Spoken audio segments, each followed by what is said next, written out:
Sidang jamaah sholat Jumat yang insya Allah dimuliakan dan dirahmati oleh Allah Subhanahu wa Ta'ala.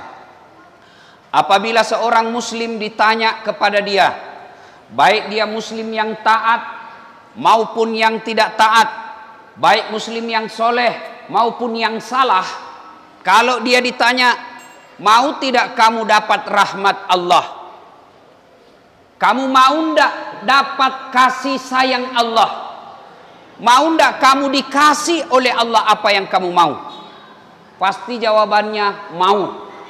Mau dia tukang judi, perampok, koruptor, pezina, pengedar narkoba, tidak sholat, peminum balok. Kalau ditanya mau ndak kamu dirahmati Allah? Pasti nak jawab, pasti mi mau. Cuma masalahnya, apakah semua yang mau mendapat rahmat Allah itu langsung dapat rahmat Allah? Saya kasih contoh, buka pendaftaran PNS, mau semua mau jadi pegawai. Buka pendaftaran polisi, yang mau polisi semua mendaftar. Mau jadi tentara semua mendaftar. Tapi apakah semua yang mendaftar itu pasti diterima jadi polisi atau ASN? Mendaftar tentara pasti diterima. Apa semua diterima? Tentu tidak. Ada syaratnya kalau kau mau lulus. Ada nilai yang harus kau lakukan supaya kau bisa lulus. Demikian juga dengan rahmat Allah. Semua ingin mendapat rahmat Allah, tapi ada syaratnya. Apa syaratnya? Buka Al-Quran. Dalam surah Al-Baqarah ayat 18 Allah jelaskan. Bismillahirrahmanirrahim. Innalladzina amanu walladzina hajaru wajahadu fi sabilillahi ulaika yarjuna rahmatallahi wallahu ghafurur rahim. Sadaqallahul adzim. Dalam ayat ini ada 3 syaratnya kalau mau mendapat rahmat Allah. Angka telu syaratna komelo koruntuk pak berena puangnya. Apa syaratnya? Yang pertama, innalladzina amanu, harus beriman kepada Allah, iman sepenuh hati. Biasa kalau kita bicara iman langsung maki bilang, kalau iman Ustadz, saya beriman kepada Allah. Kalau saya tanya semua yang ada dalam masjid ini, kamu beriman tidak kepada Allah? Pasti semua jawabannya, nakke beriman kepada Allah. Mengaku beriman gampang, tapi kelakuanmu apa betul sudah masuk orang beriman? Kalau kau mengaku beriman kepada Allah, nanti di pengadilan, ketika kau di hadapan Qadi Rabbul Jalil, pengadilan seadil-adilnya, tidak ada hakim pembohong, tidak ada hakim yang bisa disogok, tidak ada saksi yang bisa dipermainkan. Di akhirat nanti pengadilan seadil-adilnya, maka Allah tanya kepadamu, kamu beriman tidak kepadaku? Matepek kau galoria, kamu beriman kepadaku?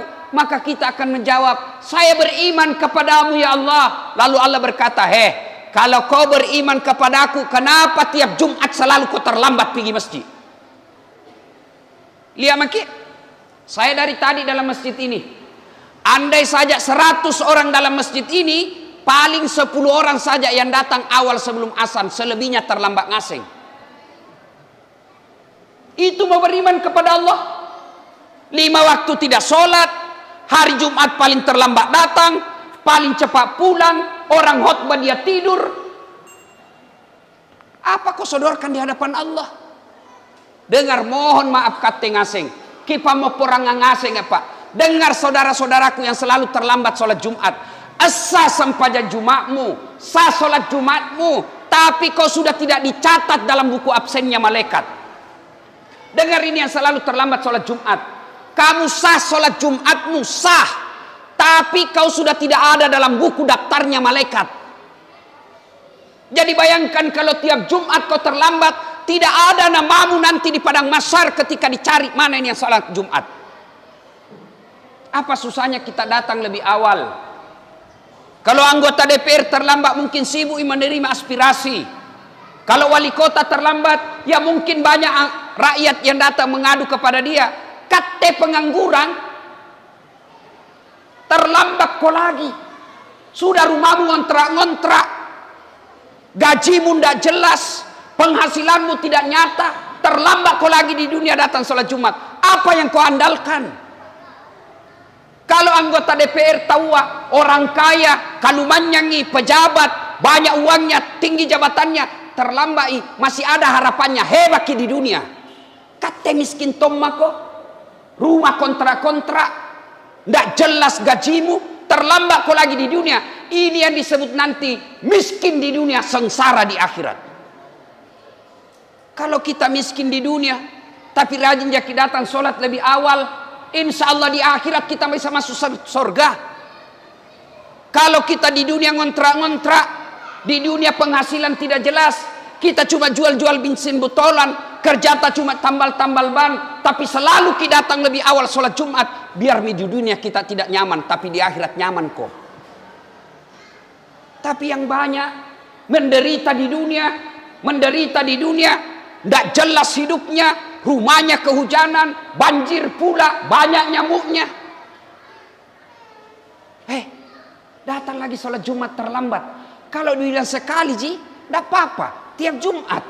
Dan tidak malu itu. Lihat tanda-tandai mukanya ini Pak, yang terlambat. Itu juga nanti itu paling cepat pulang.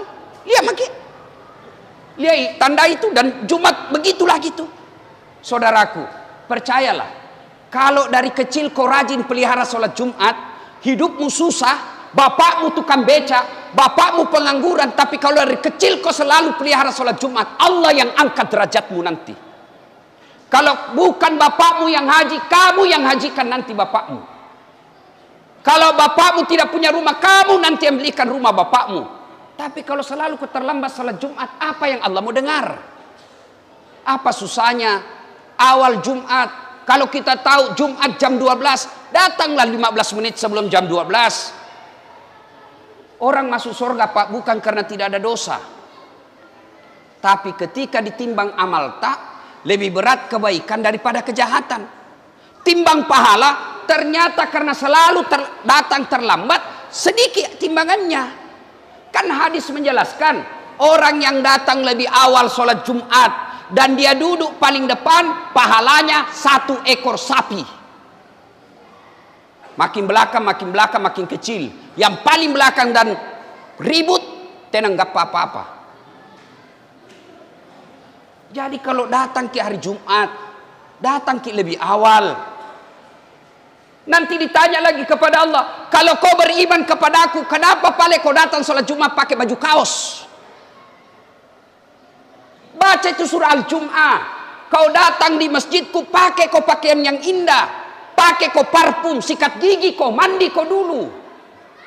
Apa itu kita lakukan? Kalau mau pergi nonton di bioskop, baik, pakai parfum, pakai baju baru. Mau ketemu wali kota, pakai parfum. Kalau perlu pinjam baju baru, kalau pinjam mobilnya tetangga. Mau pergi ketemu Allah, pakaian seadanya. Njo kareng Allah Ta'ala, ya sareki nyawa, ya sareki kekayaan, ya sareki hidup, ya sareki jodoh. Masa ketemu Allah pakaian seadanya? Datang ki Pak minggu depan, datang lebih awal, mandi ki dulu, bawa ki uang-uang kecil untuk sedekahkan. Pakai ki baju yang bagus, sunnah pakai parfum, duduk paling depan. Kalau ikut kita lakukan, coba saksikan perubahan hidupmu 1 tahun yang akan datang. Tapi selalu terlambat, apa kiandalkan? Kalau kita beriman kepada Allah, mari Jumat yang akan datang, kita datang lebih awal, mandi ki dulu, salawat ki sambil menunggu azan, Kita pakai pakaian yang baik, bukan yang mahal, tapi pakaian sepantasnya. Pakai parfum, sikat gigi, itu semua sunnah. Nunggu azan kita salawat kepada Nabi minimal 100 kali. Kalau ini kita lakukan, masa Allah tidak dengar doa tak bos? Bagaimana hidupmu baik? Kita paling terlambat datang, paling cepat pulang. Apa yang Allah mau nilai? Mudah-mudahan saudaraku, Jumat yang akan datang, kita datang lebih awal. Kalau sudah makin dikasih tahu begini, tapi tidak ada perubahan, ya menjadi karena kaswatul qalbi, kadoro. Apa nak kana kucini tompi na kucini ki, eja pina doang, tabeces, neraka sinampe tena neja mutung ko. Ada kan yang begitu dikasih tahu tidak ada malunya. Kalau bapak sudah dengar begini khotbah, malu kalau pulang nanti lebih awal. Harapan, masih ada harapan dalam hatimu, masih ada iman. Berarti masih malu kau disindir. Tapi kalau sebentar assalamualaikum langsung kau lompat, apa nukir kucini tompi na kucini ki. Oh, itulah yang disindir dalam Al-Quran. Wa tawaun alaihim a anzartahum am lam tunzirhum la yu'minun. Kau sampaikan ayat Allah atau tidak, kau ceramai atau tidak, kau sampaikan penjelasanmu atau tidak, kau ceramai, la yu'minun. Mereka tidak akan beriman, bahkan mereka lebih hina dari binatang. Coba kambing. Itu kambing pak, kalau tidak ada suka nak di kandang, suka nak ganggu temannya, bawa pasar laku pak. Sampai di pasar tidak ada yang beli, potong, masih bisa dibagi-bagi dagingnya. Tapi kateh, pakai pelat talang, pabotoro, terlambat samban juma, pengangguran, jelek mukamu, mau kau di apa? Jual, siapa mau beli? Dipotong, siapa mau makan? Inilah yang disebut mereka lebih hina dari binatang. Mudah-mudahan Jumat yang akan datang, kalau kita mengaku beriman kepada Allah, datang lebih awal. Syarat yang pertama mendapat kasih sayang Allah, tu'minuna billah, beriman kepada Allah Subhanahu wa taala. Innal ladzina amanu wal ladzina hajaru. Syarat yang kedua, mereka berhijrah. Apa itu hijrah? Bukan sekedar pelihara jenggot. Apa itu hijrah? Bukan sekedar celananya jingkrang. Apa itu hijrah? Bukan sekedar bicaranya Arab setengah-setengah. Afwan, jazakallah, kaifa haluk ya akhi. Bukan sekedar itu. Apa itu hijrah? Memperbaiki diri. Yang tadinya kasar sama orang, menjadi lembut sama orang. Yang tadinya tidak sholat jamaah di masjid, mulai dia sholat jamaah satu-satu kali. Yang tadinya kurang ajar sama ibunya, mulai dia baik sama ibunya. Yang tadinya jahat sama teman kantornya, dia mulai sopan sama temannya. Itu hijrah. Orang yang berhijrah, sesungguhnya bahasa gampangnya, taubat menjadi lebih baik. Taubat bukan sekedar dosa saja. Kalau sekedar dosa kita taubat, maka Nabi mestinya tidak usah bertobat, tidak usah beristighfar. Padahal Nabi sekali beliau duduk 70 sampai 100 kali beliau istighfar. Nabi roh, apalagi kita. Yang ketiga, syarat kalau ingin mendapat kasih sayang Allah, wajahadu fi sabilillah, mereka berjihad di jalan agama Allah. Jihad itu tidak sekedar perang ke Palestina, tidak. Jihad itu amwal, anfus, dengan harta dan jiwa kita. Nih masjid kita nih, ini saatnya kita berjihad. Kalau orang-orang yang beriman, dia tidak akan pikir, kalau saya bantu 10 masjid, bagaimana nanti pembangunan rumahku? Orang beriman tidak akan pernah pikir rumahnya sebelum masjidnya bagus. Nabi pernah menjelaskan, saudaraku, kalau kau mau melihat tingkat keimanan suatu kampung, kalau diterjemahkan sekarang, kalau kau mau lihat imannya orang mau sidi baru, lihat masjidnya. Kalau masjidnya cantik, masjidnya cepat jadi, masjidnya makmur jamaahnya, baik imannya orang di situ. Sebaliknya kata Nabi, kalau kau mau lihat akhlaknya orang mau sidi baru, masuk kau di pasarnya. Kalau di situ banyak pedagang curang, Kalau di situ banyak orang-orang yang tidak jujur, maka begitulah gambaran akhlaknya orang yang ada di situ. Maka lihat ini masjid.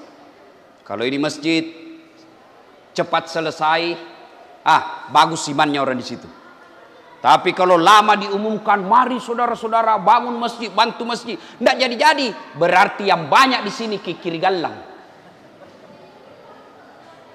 Ayo, waktu Nabi Isra Mi'raj, Nabi diperlihatkan ada orang yang menanam satu biji. Ayo dia tanam biji, hebatnya begitu dia tanam biji langsung tumbuh. Hebatnya lagi langsung berbuah. Subhanallah, diambil buahnya, muncul buah baru.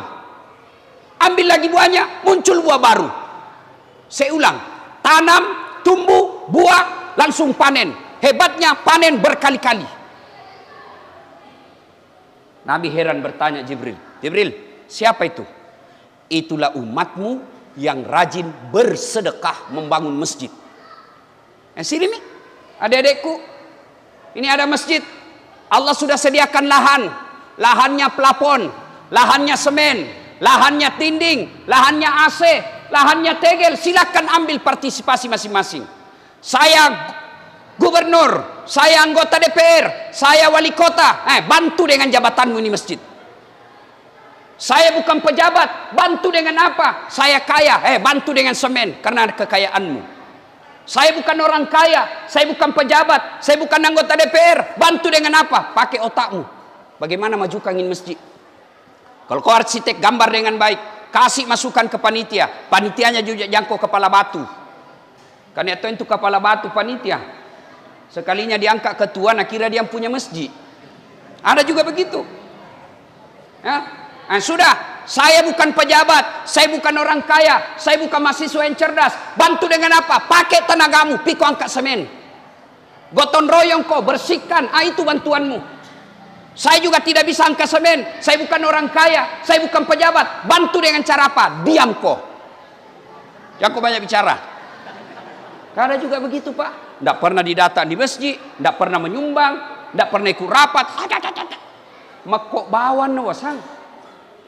Nah, sidang Jumat yang saya muliakan, kalau sudah beriman kepada Allah, lalu dia bertobat, lalu berjihad amwal anfus, janji Allah, ulaika yarjuna rahmatallahi, itulah orang-orang yang betul-betul aku rahmati dan mereka jauh dari azab Allah. Semoga ada manfaat, lebih dan kurangnya mohon dimaafkan. Nun wal kalam misturun billahi fi sabilil haq. Barakallahu li wa lakum wa izzazil mu'minin innahu huwal ghafurur rahim.